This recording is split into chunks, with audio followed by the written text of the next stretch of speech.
Good morning, Pa. All right. Here we go. Chapter 7. A Passover setting for Lehi's Exodus.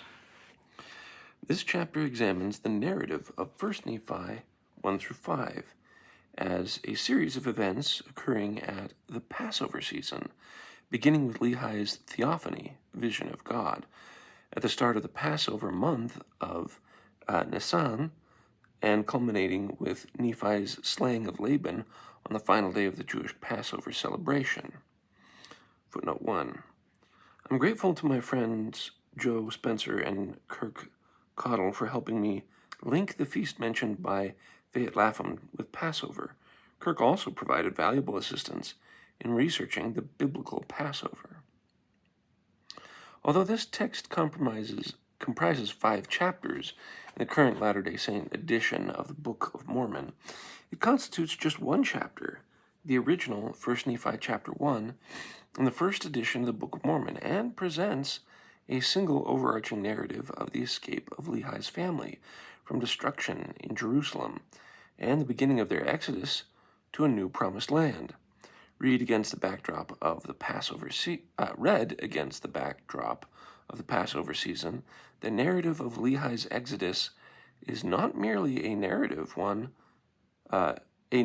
of one family's deliverance from temporal destruction, but also a typological narrative of the redemption of humanity by the divine Lamb of God.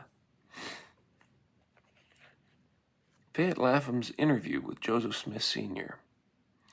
In 1830, shortly before the Book of Mormon came off the Grandin Press, Palmyra businessman Fayette Lapham and his brother-in-law Jacob Ramsdell called at the Joseph Smith Sr. home in Manchester to get information on the forthcoming book. Footnote says, Lapham dates his interview with Joseph Smith Sr. to 1830, but does not specify a month. However, his narrative enables us to place the interview more precisely. Lapham reports that his curiosity about the Book of Mormon was aroused by the hubbub surrounding its printing in Palmyra, that Lapham journeyed to neighboring Manchester in order to learn more, rather than examining one of the 5,000 printed copies of the book in Palmyra, indicates that such copies were not yet available, as well as the fact that Lapham does not describe Joseph Sr. attempting to sell or show him a copy. In recounting the emergence and contents of the Book of Mormon, Joseph Sr. was fulfilling the instructions of an earlier revelation given for his benefit, as Colby Townsend explains in February 1829 Revelation, Doctrine and Covenants 4, that instructed him to thrust in his sickle and reap souls for the Lord, nudged Joseph Sr. to engage in the work of spreading the story about Smith's discovery of the plates and the forthcoming book based on those plates.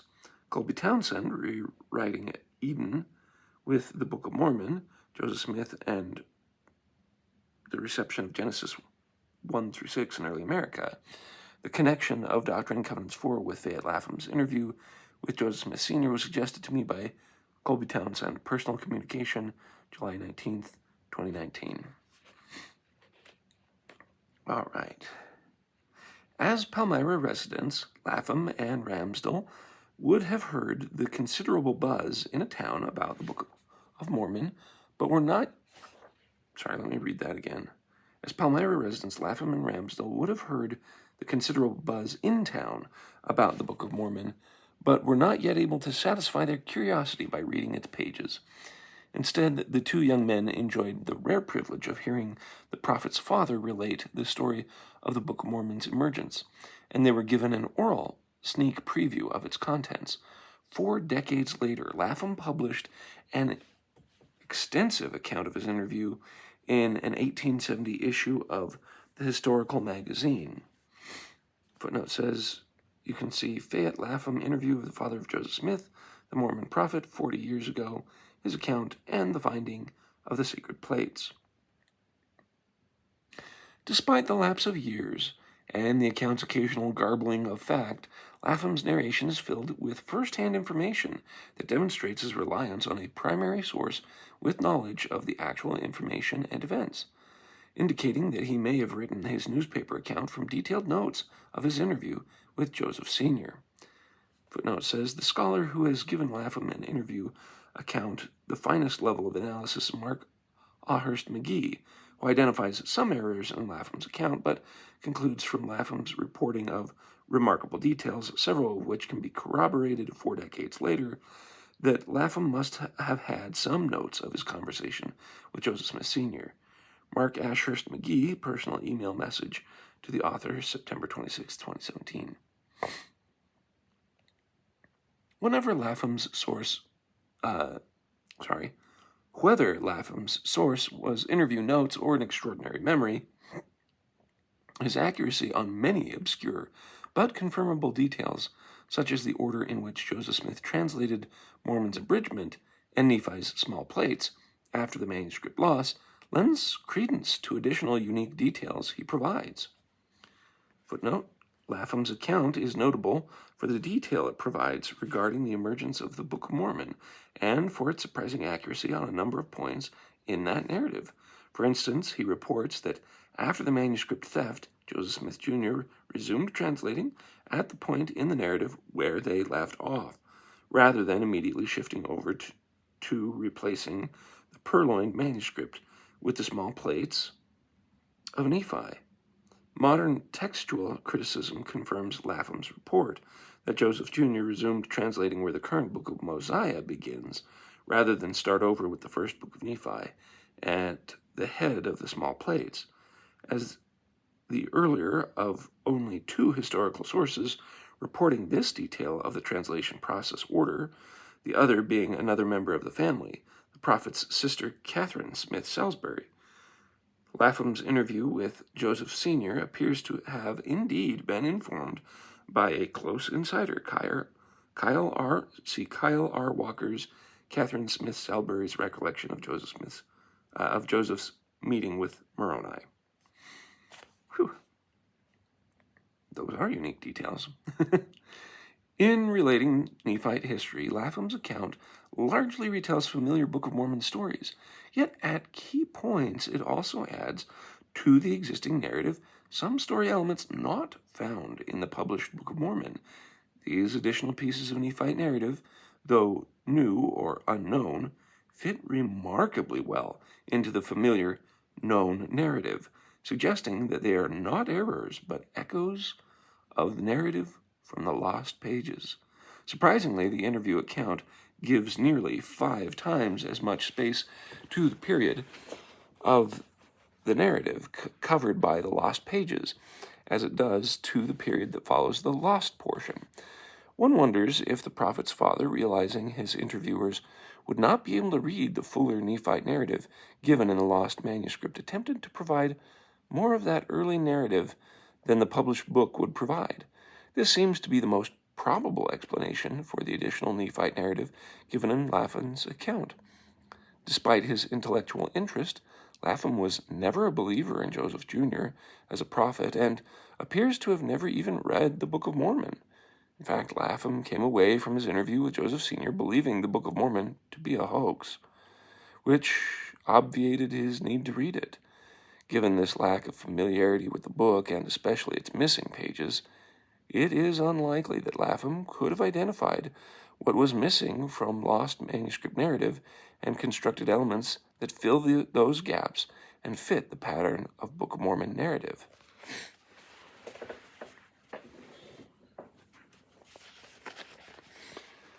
Fayette Lapham's account of Nephi's quest for the brass plates. Among the stories Fayette Lapham relates from Joseph Smith Sr.'s narration are those of Lehi's flight from Jerusalem and Nephi's quest for the brass plates. The interview account of these events is as follows. This comes from Lapham's interview. Quote, in answer to our question as to the subject of the translation, he said it was the record of a certain number of Jews who, at the time of the crossing of the Red Sea, left the main body and went away by themselves, finally became a rich and prosperous nation, and in the course of time became so wicked that the Lord determined to destroy them from off the face of the earth. But there was one virtuous man among them, whom the Lord warned in a dream to take his family and to depart, which he accordingly did. And after traveling 3 days, he remembered he had left some papers in the office where he had been an officer, which he thought would be of use to him in his journeyings. He sent his son back to the city to get them, and when his son arrived in the city, it was night. He found the citizens having a great feast, and were all drunk. When he went to the office to get his father's papers, he was told that the chief clerk was not in, and he must find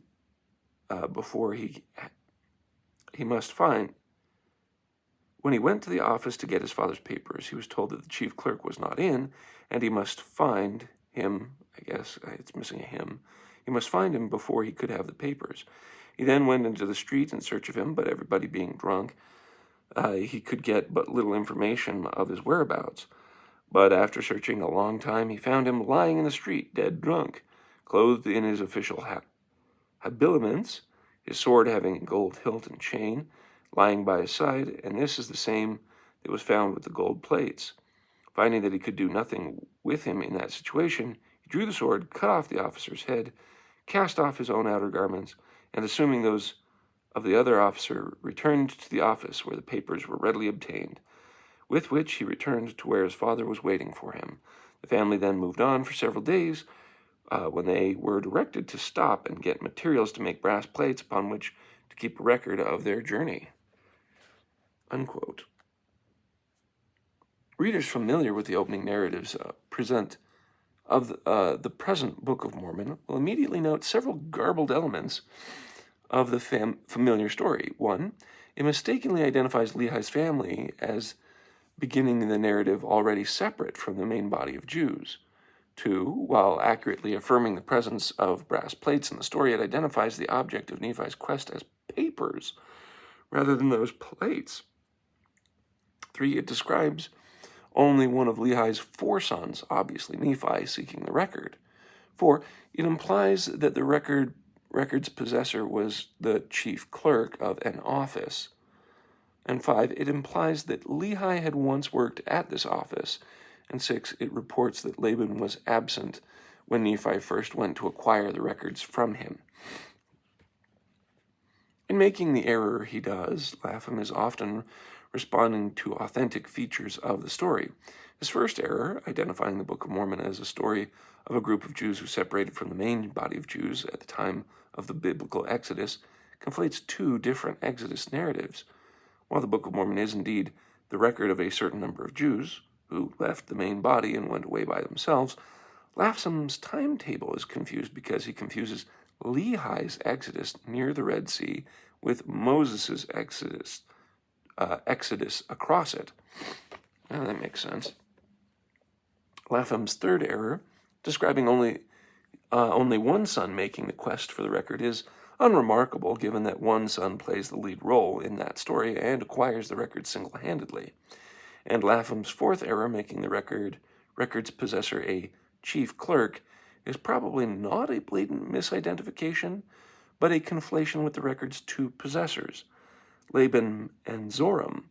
While Laban, who was the record's owner, appears to be an officer of a military sort, one who can command 50, see 1 Nephi 3:31, and Zoram, who was the record's custodian, might fittingly be identified as a clerk, even with its demonstrable confusion. I always want to say demonstrable, but most people say demonstrable. Yeah, it's demonstrable. Anyway, sorry. Even with its demonstrable confusions, the essence of Lapham's account and a number of its details clearly echo an encounter with the accurate story. It and the present Book of Mormon text share this core narrative in common. A wicked Israelite nation is about to be destroyed, but God warns a righteous man in that nation by a dream to take his family and flee into the wilderness. Notably, in both cases, there are opening journeys by the Red Sea. They travel 3 days in the wilderness. God then commands him to send his son, here highlighting the main protagonist Nephi, back to retrieve a document. The son makes multiple attempts to obtain the record and ultimately succeeds when he finds the record's current possessor lying drunk in the street. He draws the man's sword, the fine workmanship and gold hilt of which are noted, and then, out of necessity, beheads the man with it. He then takes the sword and dresses in the man's clothes, and in this disguise he obtains the record, which he takes to his father in the wilderness, immediately after which the narrator in each case discusses the brass plates. Lapham's account adds a crucial new story element that suggests that the officer who possessed the brass plates was drunk when Nephi found him because of a feast being celebrated at the time. One which would fit the characterization of a Jewish festival. While the published Book of Mormon does not mention such a feast being celebrated at the time of Lehi's departure from Jerusalem, it does provide details that would fit naturally in such a festival context. Laban had been out that night with the elders of the Jews prior to Nephi's finding him drunk in the street. See 1 Nephi 4:22. Zoram appears to find nothing suspicious in Laban, actually Nephi in Laban's clothing, wanting to go out again late that night, this time with the precious sacred record, to meet with the elders by the city gates. 1 Nephi 4:26. Lehi offered sacrifice, a requirement for many of the feasts, both before his son went to retrieve the brass plates and after their return. 1 Nephi 2:7 and chapter 5:9. Each of these details would fit well into festival context reported by Lapham. Lapham's plausible report of a festival context for the Book of Mormon's opening narrative, 1 Nephi 1-5, and its lost counterpart, raises the question of which festival best fits that narrative. The evidence presented below will demonstrate that the celebration of Passover closely fits the narrative details, enabling us to draw fresh insights about both the available Book of Mormon text and its lost pages.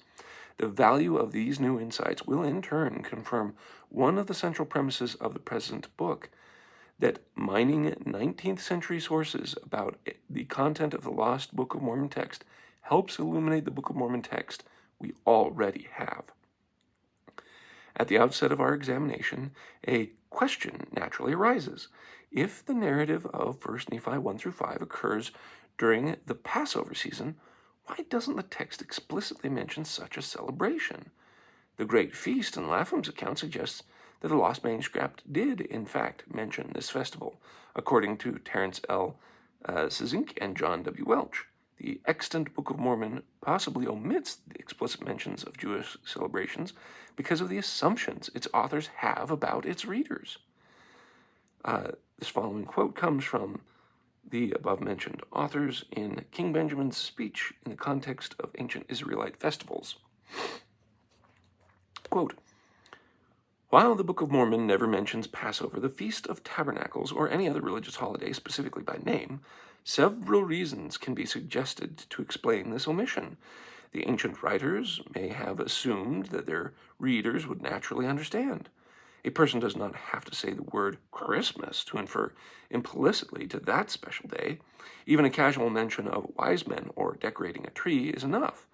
In just the same way, the words Passover and Pentecost do not need to appear in the Book of Mormon to evoke images alluding to Israelite holidays."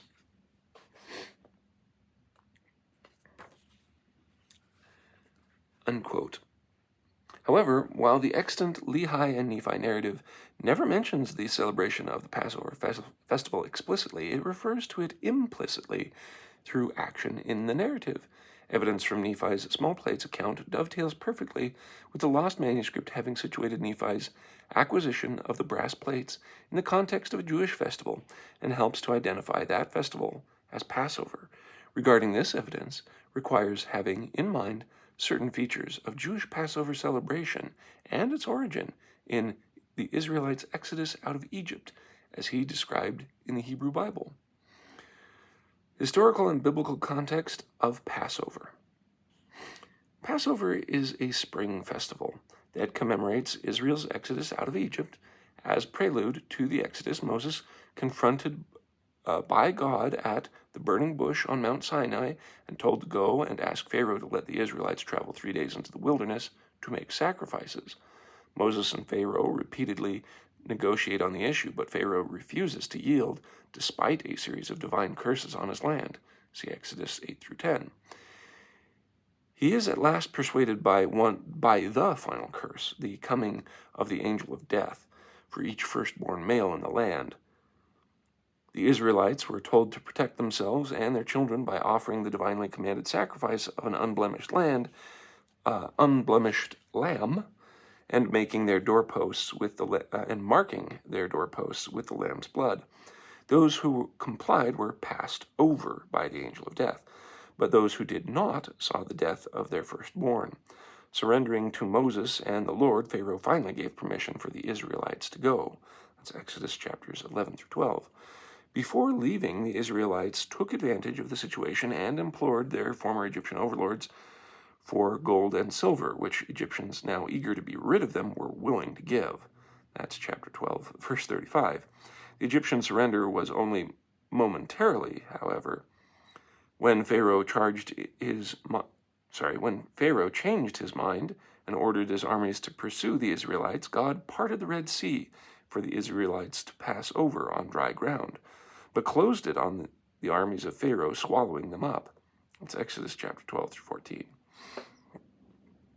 In commemoration of the Lord redeeming Israel from Egyptian bondage, God commanded that subsequent celebrations of the Passover begin on the 15th day of the first calendar month, Nisan, and then last 7 days, that's Exodus 13, 3 through 4.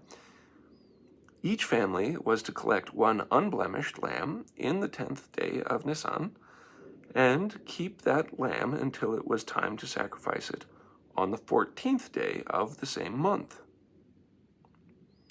That's Exodus chapter 12, verses 3 and 6. The lamb was to be killed, the blood was to be put over the doorposts, and in turn the angel of death would again pass over Israel. Verses 5 through 13 and verse 23. Finally, pointing to the urgency of the original Passover, the meal was commanded to be eaten in haste, so that the participants could be ready to leave in a moment's notice. Verse 11, symbolizing an immediate deliverance from sudden destruction. While the Passover feast was to be observed in perpetuity, it was not always observed in the same way. King Josiah reigned from around 641 to 609 BC, who initiated the first stages of the Deuteronomic reform, held a vast Passover celebration that apparently marked an innovation in how the feast was celebrated. See 2 Chronicles 35, 1 through 19. Happening just over 2 decades before Lehi's family left Jerusalem, Josiah's notable Passover was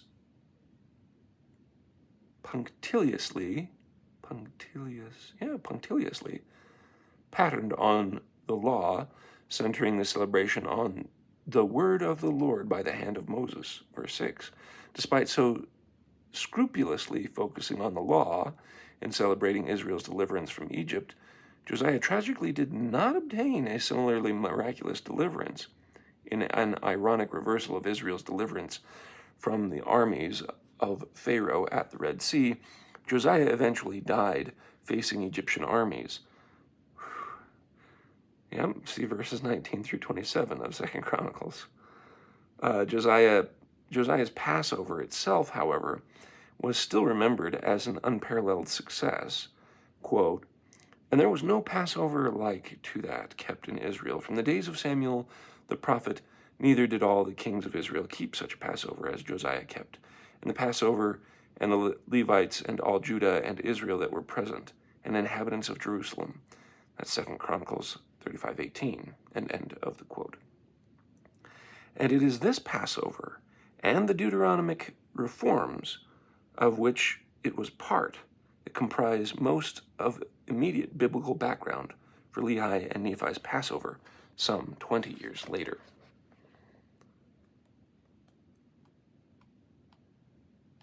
I'm going to have it be about there for this time. Okay, this is really getting good. Okay. one thing that I want to mention about Josiah and the Deuteronomic reform, the guys of Ward Radio, especially, oh, what is his name? One of the guys, they jokingly call him the professor of all things apocryphal. He very much strongly goes into why it's important to understand the Deuteronomic reform that happens under the reign of King Josiah. Josiah was a king in Israel that he was a kid when he became king.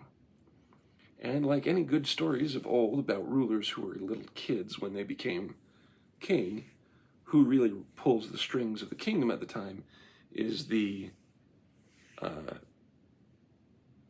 advisors around them. And you can see this in a bunch of stories in the Bible. You can see this in Aladdin. Jafar, the vizier, is always the one pulling the strings. So, I mean, this is like tradition. It's probably a tradition for a good purpose. So anyways, the reason I bring that up and why it's important is the Deuteronomic reform. If you'll notice in the Chronicles and Kings, when they talk about Josiah's rule, they're always like, oh, he was the bestest of them all. There was no other Israelite king like him before or after. He was so good. He was great. He was going around and absolutely destroying all these groves and all these terrible bad things. And because he was putting out all these terrible bad things by the sword, he was the bestest ever. The reason I say that in a sarcastic tone is, you know how there's the saying that the victors write the history? It's the winners that dictate what the history is. That's kind of the same case here. There's been discussions on Ward Radio all about King Josiah's rule and how what likely happened was that these scribes, these middlemen, these advisors to the king basically were kind of controlling him, and they saw the worship of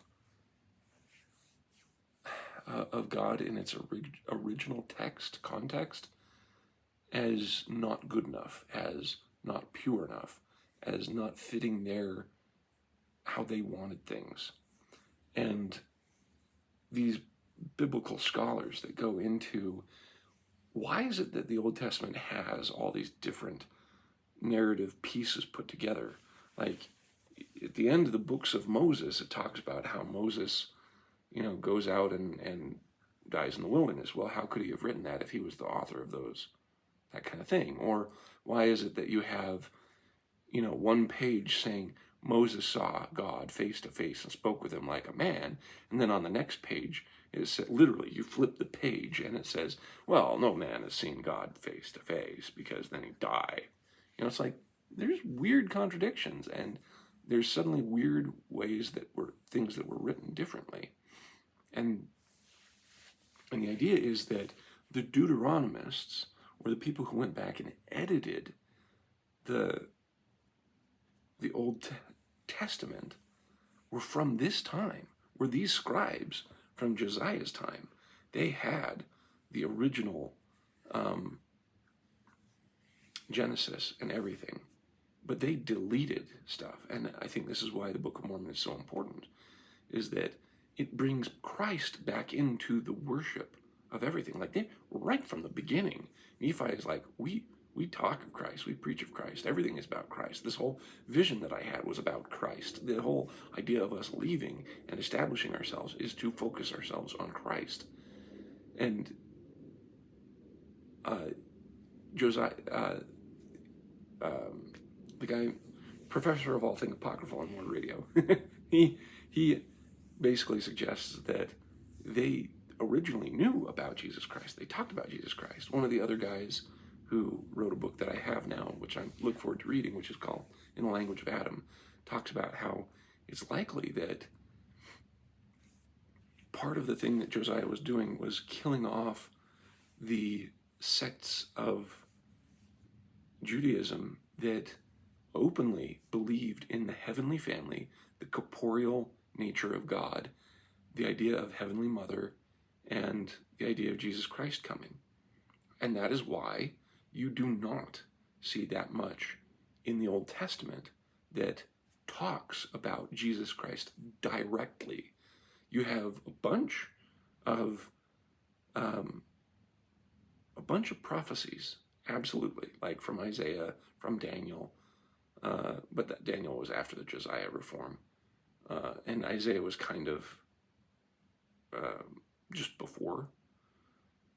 But there are other indications of prior prophets, having it in there, but only the coded stuff that isn't a direct thing talking about Jesus Christ or the corporeal nature of Heavenly Father and Jesus Christ, and the concept of a heavenly family, including a Heavenly Mother, are just wiped clean. And so when Josiah is saying, he sent his armies to destroy all these pagan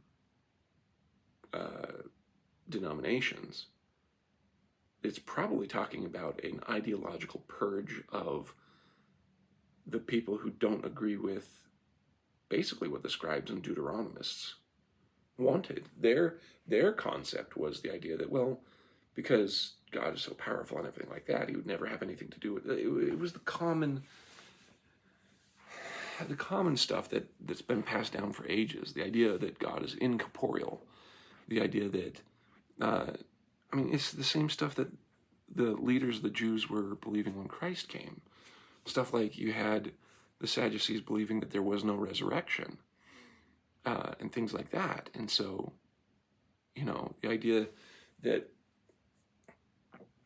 it's likely you have this group of scribes that's controlling the king, and then they find, hey, there was this book this whole time, and we weren't following it. So, hey, you should read this, king, and oh, look, I guess this means that we should really get rid of all those other, sects that are talking about these crazy ideas, crazy ideas that God is corporeal in nature, and that he's going to actually send his son to help redeem us. Nah, that's all lies and bunk, and we need to be good Jews and follow our ideals. I mean God's ideals, and get rid of everyone else. So it was likely that these were theological purgings, and that's why we do not see the mentions of Jesus Christ in the Old Testament as much as he should be there. I mean, obviously, we can look back and sit there and go, well, yeah, the sacrifice of the lamb is specifically, directly talking about Jesus Christ, and all this stuff from Isaiah and all this. But we have the benefit of the New Testament, where Matthew specifically goes through and says, hey, look, here's where it was fulfilled, and here's where it was fulfilled, and here's where it was fulfilled, and here's where it was fulfilled. And he specifically goes through and shows where everything was fulfilled. And we have that perspective because of Matthew. We have that perspective because of the Book of Mormon. They didn't. I mean, think about how do Jews think about God? How do they view him as? I don't think that they view him as corporeal in nature. I wouldn't know, because there's a lot of different variation in Judaism on how strong you are, but I don't think of them viewing it as very corporeal and literally sending his son, especially since they don't believe Jesus Christ was the Messiah, but instead a good rabbi. And so it's it really begs the question of, the idea that this is during the Jewish Passover and having it be their own Exodus is also really, really cool, because what if you're having these big, huge reforms theologically, and then you have Lehi and Jeremiah and, before him Isaiah, because they do have Isaiah and quote Isaiah all the time, because that was the coolest, newest prophet that was so awesome, talking about Jesus Christ, plainly, according to Nephi, that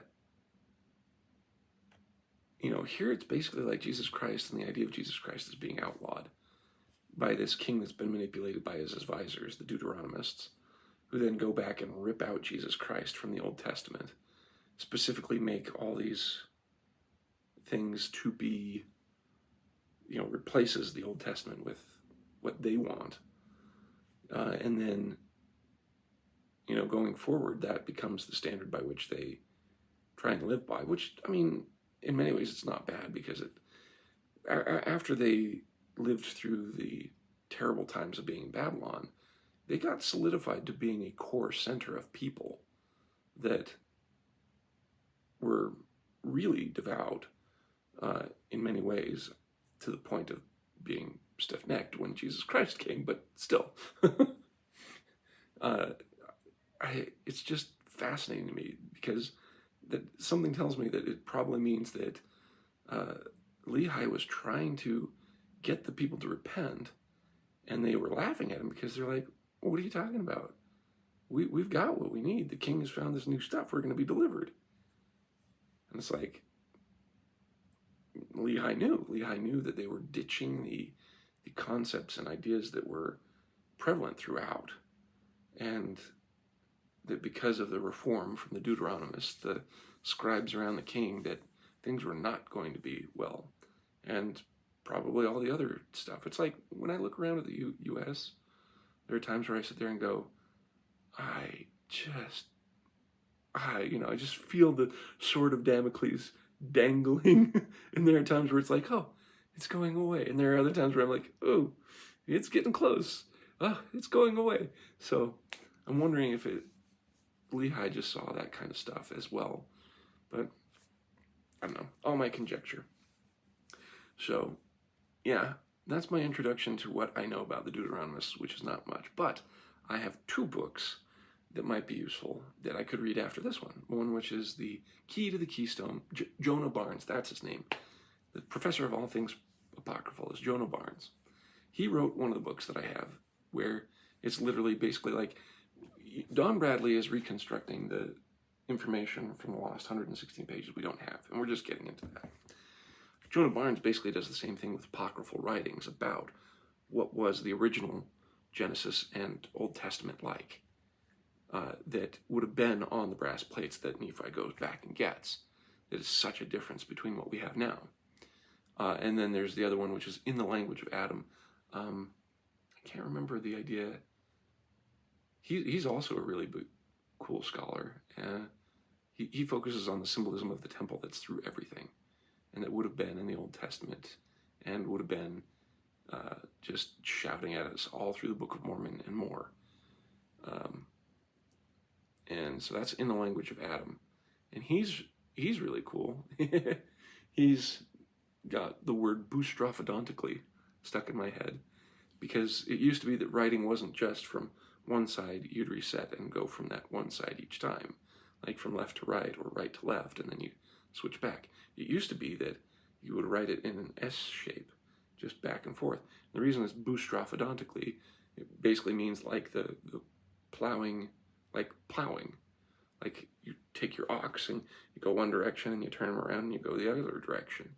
And so you'd kind of read like that, or you'd learn to read and then you'd learn to read backwards and that kind of thing. So boustrophodontically.